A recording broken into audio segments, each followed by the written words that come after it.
Oliver Slope, Blue Line Futures, Chicago. Oliver, we're getting ready for these reports. Do you have your seatbelt on?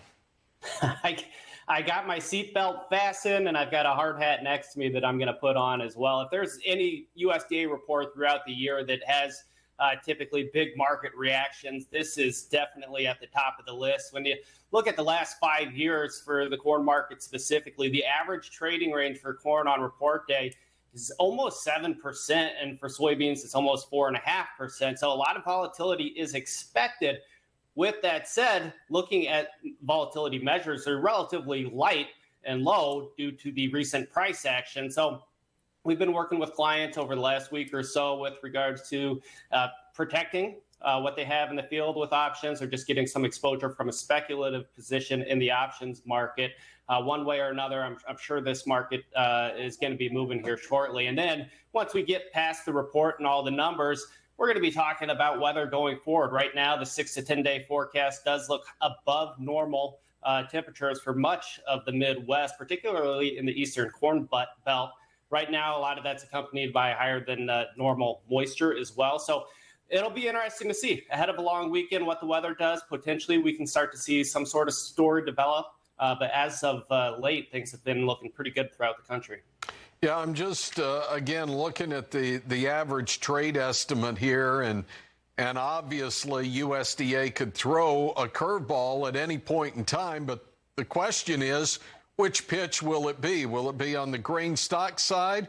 Will it be on the acreage side? Will it be corn? Will it be soybeans? Something altogether different? It's tough to tell. I wouldn't be terribly surprised to see corn acres come in above estimates. The average analyst estimate there is 95.4 million acres, which is a lot. I've been talking with a lot of crop insurance agents throughout the country over the last couple of weeks, and it sounds like there's the potential for that number to move north, and that would be potentially bearish. As far as the quarterly stocks numbers go, with regards to the old crop price action relative to the new crop contract, you would think that we would be holding a little bit better in the corn market. So part of me thinks that the market's been pricing in a little bit of a bearish scenario on the stock side that we just haven't gotten yet from the USDA. Okay, Oliver, hang on. We'll take a break. Come back in a moment. Talk proteins. Bring back in Oliver Slope, Blue Line Futures. Thoughts here?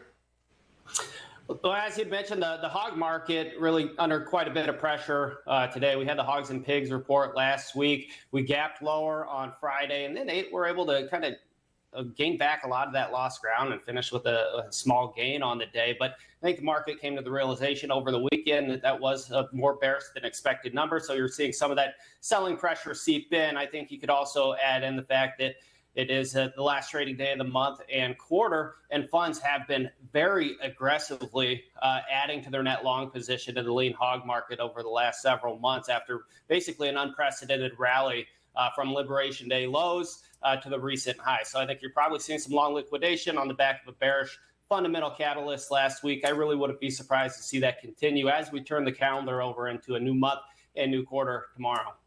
Okay, and then we've got the cattle side of this and the potential for a strike in Amarillo. Could that be a market mover? That could certainly shake things up a little bit. It's really going to all pan out and depend on how long that would last.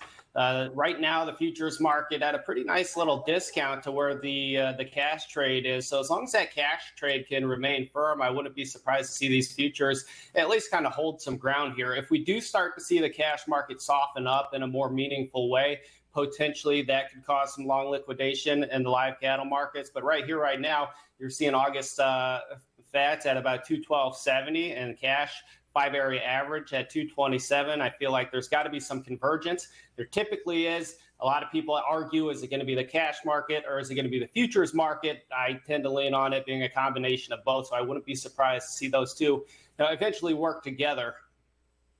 Okay, last one here. It's the energy markets. West Texas Intermediate's been in the red this week. RBOB in the red, nat gas in the red, now 64.91 on crude. What are your thoughts on the energy sector? Well, it was very volatile a week and a half or so ago when we got the escalation over in the Middle East. Since then, if you look at the last week, the market has been very, very quiet, basically ignoring any potential headline risks that may eventually develop out of the Middle East. Regardless of what happens there, I think crude oil, below $65 has some fundamental merit to be long this market. So I really wouldn't be surprised to see crude oil maybe hold some ground here. The ace in the hole to the upside would be if those tensions were to re-escalate over in the Middle East. That could put some premium back into the market in relatively short order. Yep. Great way to look at it. Oliver, great to see you. Come back and see us soon. Oliver Slopes with Blue Line Futures in Chicago.